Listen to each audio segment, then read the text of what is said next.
महागणपतिं मनसा स्मरामि महागणपतिं మనసా స్మరామి. TR creations family అందరికీ నా హృదయపూర్వక ధన్యవాదాలు. అలాగే మార్చి మాసంలో మాస ఫలితాలు ఏ విధంగా ఉండబోతున్నాయి ఏంటి అనేది మనం ఇప్పుడు చూద్దాం. అలాగే మేజర్ ఈవెంట్స్ ఏ ఉండబోతున్నాయి, ప్లానెటరీ ట్రాన్సిట్ మార్చి నెలలో ఎలా ఉంది ఏంటి, సో గోచార రీత్యా ఏ రాశుల వాళ్ళకి ఎలా ఉంటుందని మనం డిస్కస్ చేసుకునే ముందు మేజర్ ఈవెంట్స్ మార్చి మాసంలో చూస్తే 3వ తారీఖు హోళీ ఉంది, 17 మాస శివరాత్రి ఉంది, ఇక 19వ తారీఖు నూతన తెలుగు సంవత్సరాది ఉగాది పరాభవన సంవత్సరం 19వ తారీఖున అక్కడి నుంచి మనకి ఉగాది మొదలవుతుంది, నూతన సంవత్సరం తెలుగు సంవత్సరం.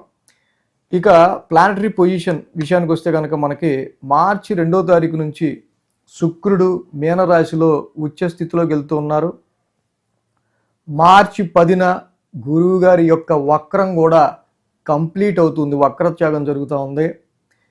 మార్చి 15న రవి కూడా మీనరాశి శత్రుక్షేత్రాన్ని వీడి మిత్రక్షేత్రంలోకి అడుగు పెడుతున్నారు.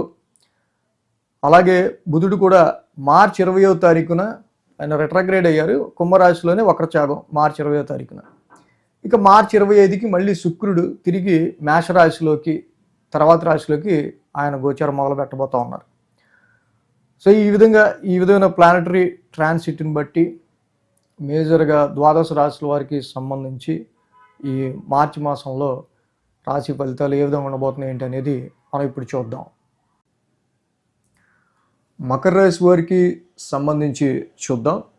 మకర రాశి వారికి సంబంధించి మనం ఈ వారం ఈ మాసం యోగిస్తున్న గ్రహాలు, మార్చి మాసంలో యోగిస్తున్న గ్రహాల విషయానికి వస్తే కనుక ఈ మార్చి నెలలో ద్వితీయంలో ఉన్న బుధుడి యొక్క సంచారం ఈ రాశి వాళ్ళకి యోగిస్తూ ఉంది. అలాగే తృతీయంలో ఉన్న రవి సంచారం కూడా ఈ రాశి వాళ్ళకి యోగిస్తూ ఉంది 15వ తారీఖు నుంచి. శుక్రుడు మాసం మొత్తం కూడా 25వ తారీఖు వరకు శుక్రుడు తృతీయంలో ఉంటారు. శని కూడా ఏలినాడు శని కంప్లీట్ అయ్యి ఈ రాశి వాళ్ళకి శని తృతీయ స్థానంలో సంచారంలో ఉన్నారు. మొత్తం ఈ రాశికి ఇలా 4 గ్రహాల యొక్క అనుకూలత మనకి యోగిస్తూ ఉంది. సో ఇక్కడ ముఖ్యంగా మకర రాశి వారికి రాశ్యాధిపతి అయిన శని మనం చూసినట్టయితే కనుక ఇక్కడ తృతీయ స్థాన సంచారంలో ఉన్నారు. ఏలినాడు శని ముగిశాక తృతీయంలో పరాక్రమ స్థానంలో శని భగవానుని యొక్క సంచారం కంపల్సరీగా ఈ రాశికి సంబంధించి చాలా వరకు కూడా అంటే గురుబలం లేకపోవటం వల్ల మీకు ఇతరత్ర కొన్ని సమస్యలు, కొన్ని హడిల్స్, కొన్ని అవరోధాలు, ఆటంకాలు, ఎనిమిటీ లాంటివి కావచ్చు, ఆరోగ్య సమస్యలు కొన్ని ఏర్పడవచ్చు. కానీ పరాక్రమ స్థానంలో ఉన్న శని వల్ల మీరు చాలా కాన్ఫిడెంట్గా మంచి విల్ పవర్తో ఆత్మస్థైర్యంతో పెట్టే పనిలో చేసే కృషిలో చక్కగా ముందంజ వేస్తూ పర్వాలా నేను ఏ పనికైనా ఎఫర్ట్ పెట్టగలను అనే మంచి ఆత్మస్థైర్యంతో సమస్యలు ఎదురైనా ముందుకెళ్ళడం మనం గమనించవచ్చు. అదేవిధంగా కుజరబుల యొక్క యుతి ఈ రాశి వాళ్ళకి 15వ తారీఖు వరకు కూడా ఇక్కడ మెయిన్గా మనకి చూస్తే కనుక ద్వితీయ స్థానంలో ఏర్పడుతుంది. ద్వితీయంలో ఉన్న ఈ కుజుడు కావచ్చు, రవి కావచ్చు, మరి ఇద్దరు కూడా ద్వితీయ స్థాన సంచారంలో 15వ తారీఖు వరకు కూడా కొంచెం ఫైనాన్షియల్ డ్రైనేజ్ విషయంలో కానీ, కుటుంబ పరంగా ఏర్పడుతున్న కొన్ని సమస్యల విషయంలో కానీ ఇక్కడ ఈ రాశి వాళ్ళకి సంబంధించి కొంత స్ట్రగుల్ అనేది మనం గమనించవచ్చు. సో కాబట్టి ఇక్కడ ఈ రాశి వాళ్ళకి సంబంధించి చూస్తే కనుక ఇక్కడ మేజర్గా మనం చూస్తే ఈ కుజరవుల యొక్క ఇతి ద్వితీయ స్థాన సంచారంలో ఉండటం వల్ల చాలా వరకు ఆర్థికంగా తీసుకునే డెసిషన్స్ విషయంలోనూ, ఫైనాన్షియల్ పరంగా తీసుకునే డెసిషన్స్లోనూ ఇక్కడ మనకి మెయిన్గా ఏంటంటే సెకండ్ హౌస్లో ఏర్పడుతూ ఉంది రవి కుజుల యొక్క ఇది. కాబట్టి స్పీచ్ రిలేటెడ్గా కానీ, థ్రోట్ రిలేటెడ్గా కానీ, intaking of food, spicy foods వల్ల కానీ, సో వీటి విషయాల్లో ముఖ్యంగా ఆర్థికపరమైన విషయాలు, ఫైనాన్షియల్ డ్రైనేజ్ కానీ, ర్యాష్నెస్ ఇన్ స్పెండింగ్ కానీ, ఫైనాన్షియల్గా కొంచెం ఖర్చు పెరగటం, గురుబలం కూడా కొంచెం తక్కువ ఉండటం వల్ల అక్కడ వచ్చే ఖర్చులు అక్కడ గురుబలం లేకపోవడం వల్ల వచ్చే ఆదాయం, ఇక్కడ పెరిగే ఖర్చులు, వీటిని కొంచెం బ్యాలెన్స్ చేయటం.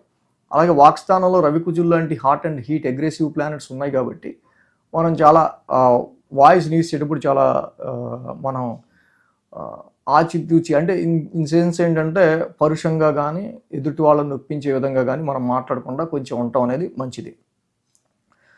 సో అలాగే ఈ రాశికి సంబంధించి మెయిన్గా రవి, శని, శుక్రుల యొక్క యుతి కూడా ఇక్కడ మనకు కనిపిస్తూ ఉంది కాబట్టి మెయిన్గా మనం చూసినట్టయితే కనుక తృతీయ స్థానంలో 15వ తారీఖు నుంచి అక్కడ మారుతున్న రవి వల్ల వీళ్ళకి కొంచెం కాన్ఫిడెన్స్, మళ్ళీ ఆత్మస్థైర్యం, అవుతున్న ఖర్చుల్లో కొంచెం తగ్గుదల, ఆరోగ్యానికి సంబంధించిన విషయాల్లో 3 నెలల తర్వాత రవి యోగిస్తున్నారు కాబట్టి ఈ 15వ తారీఖు నుంచి కొంతవరకు ఆరోగ్య సమస్యల పరంగా కానీ మీరు కొంచెం బెటర్ అయ్యే ఆస్కారాలు ఉంటాయి. అదేవిధంగా శుక్రుడు కూడా తృతీయ స్థాన సంచారంలో ఉండటం వల్ల కొంచెం పాటలు వింటూనో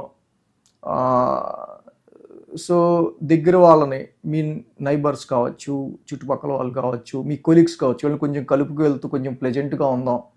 ఆఫీస్లో కూడా అందరికీ ఒక హాయ్ చెప్పేస్తూ మనం ఎవరితో గొడవ లేకుండా ముందుకు వెళ్దాం అని ఒక నేచర్తో ముందుకు వెళ్ళే ఆస్కారాలు శుక్రుడి వల్ల మనకు కనిపిస్తూ ఉన్నాయి. ముఖ్యంగా మరి మార్చి మాసం అంటేనే ఎడ్యుకేషన్, యాక్చువల్గా ఎగ్జామ్స్ టైం కాబట్టి ఈ ఎగ్జామ్స్ టైంలో ఈ మనకి మేజర్గా ఏంటంటే ఎగ్జామ్స్ టైం ఉంది కాబట్టి ఈ రాశి వాళ్ళకి సంబంధించి గురుబలం కొంచెం తక్కువ ఉంది. ఎఫర్ట్ బాగా పెడతారు. రవి యొక్క సంచారం మెరుగు పట్టడం వల్ల కొన్ని టెన్షన్స్ అనేవి ఈ రాశి వాళ్ళకి కొంచెం 15వ తారీఖుని కొంచెం రిలాక్స్ అవుతారు. అలాగే కొంచెం ఈ రాశి వాళ్ళకి రవి కుజుల యొక్క యుతి 15 వరకు నడుస్తుంది కాబట్టి కొంచెం స్ట్రెస్ అని కానీ ఉండే ఆస్కారాలు ఉన్నాయి. గురుబలం కొంచెం తక్కువ ఉంది కాబట్టి మీ ఇంటెలిజెన్స్ని, సబ్జెక్ట్ని అర్థం చేసుకునే విధానాన్ని మీరు అది కొంచెం పెంచుకుంటూ ముందుకు వెళ్ళడం చాలా మంచిది. తృతీయంలో రవి, శని, శుక్రుల యొక్క యుతి అనేది మనకు కనిపిస్తూ ఉంది కాబట్టి ఇక్కడ తప్పకుండా ఎక్కువ కమ్యూనికేషన్ రిలేటెడ్గా కానీ, షార్ట్ జర్నీస్ రిలేటెడ్గా కానీ, లెర్నింగ్ నేర్చుకోవటం కానీ, మీరు నేర్చుకున్న టీచింగ్ చెప్పటం కానీ ఇలాంటివి ఎక్కువగా ఈ మాసం మనకు కనిపిస్తూ ఉన్నాయి 15వ తారీఖు నుంచి. అదేవిధంగా అష్టమకేతు సంచారం రాశి వాళ్ళకి కనిపిస్తుంది. అష్టమంలో రాహుండం, ద్వితీయంలో రాహుండం, అష్టమంలో కేతు ఉంటాం. ఈ అష్టమంలో కేతు యొక్క సంచారం కూడా మనకి కొంచెం బిట్ ఆఫ్ మానసిక భయాన్ని కలిగి చేయటం కానీ, జాయింట్ అకౌంట్స్ విషయాల్లో కానీ కొంచెం ఈ కేతు యొక్క ట్రాన్సిట్ అండ్ మ్యారిటల్ లైఫ్లో భార్యాభర్తలకి సంబంధించిన విషయాల్లో అటాచ్మెంట్ అంటే కలిసి ఉండటానికి సంబంధించి కంటే ఈ డిటాచ్మెంట్ ప్లానెట్ అక్కడ ఉండటం వల్ల కొంచెం నెగిటివ్ ఎఫెక్ట్స్ ఎక్కువ ఉంటాయి కాబట్టి మ్యారేజ్ లైఫ్లో కొంచెం అన్యోన్యత అనేది అవసరం. ఇక మ్యారిటల్ మ్యాచ్ చూసే విషయాల్లో అయితే రవి కుజుల యొక్క సంచారం 15వ తారీఖు వరకు బాగుండదు కాబట్టి కుటుంబంలో ఏకీభావం వచ్చే ఆస్కారాలు కొంచెం తక్కువ ఉంటాయి. గురుబలం కూడా లేదు కాబట్టి కొంత మ్యారిటల్ మ్యాచెస్ చూసే విషయాల్లో కానీ, వ్యాపార పరంగా తీసుకునే డెసిషన్స్లో కానీ కొన్ని ఖర్చులు ఇవే మనకు కనిపిస్తున్నాయి కాబట్టి కొంచెం జాగ్రత్తగా ఉండడం అనేది మంచిది. సో కాబట్టి రవి కుజులు వాక్ స్థానంలో ఉన్నారు కాబట్టి తప్పకుండా ఈ రవికి సంబంధించి మనం చూస్తే కనుక జపా కుసుమ సంకాసం, రవి నవగ్రహ శాంతి మంత్రం, కుజుడికి ధరణీ గర్భ సంభూతం అనేది తప్పకుండా ద్వితీయ స్థానంలో ఉన్న కుజుడికి ఇష్టమైన ఆ నవగ్రహ శాంతి మంత్రం చదువుకోవటం. గురువు గారు మరి గురుబలం లేని కారణంగా తప్పకుండా మరి వ్యాపారంలో అభివృద్ధికైనా, మరి ప్రొఫెషనల్ గ్రోత్ ఉండాలన్నా, దేనికైనా మరి గురుబలం లేదు కాబట్టి కొంచెం కేజింపావు శనగలు, ఒక ఎల్లోకి అది గురువారం దానం ఇచ్చి ప్రతి గురువారం దత్తాత్రేయుడి ఆరాధన చేయటం అనేది చాలా మంచిది. సో ఈ విధంగా మనం చక్కగా ప్లాన్ చేసుకుంటే చాలా బాగుంటుంది. ఏవేవైతే రవి కుజులు కొంచెం బాగుండలేదు కాబట్టి ఏమేమి తీసుకోవాలో జాగ్రత్తలు చెప్పాను కాబట్టి. సో అది మీరు వీక్లీ ఫాలో అవుతే పర్టికులర్ వీక్లో ఏ డేట్స్లో రవి కుజులు ద్వితీయంలో ఉండటం వల్ల ఫైనాన్షియల్ డ్రైనేజ్ రావచ్చు, లేదా కుటుంబ పరంగా కొంచెం సఖ్యత తప్పచ్చు.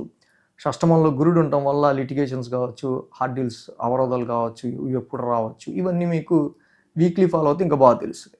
ఈ రెమెడీస్ కూడా చేసుకోండి, వీక్లీ కూడా ఫాలో అవడానికి ట్రై చేయండి. So thanks for watching TR creations. ధన్యవాదాలు. ఈ వీడియో కనుక మీకు నచ్చినట్లయితే లైక్ చేయండి, షేర్ చేయండి.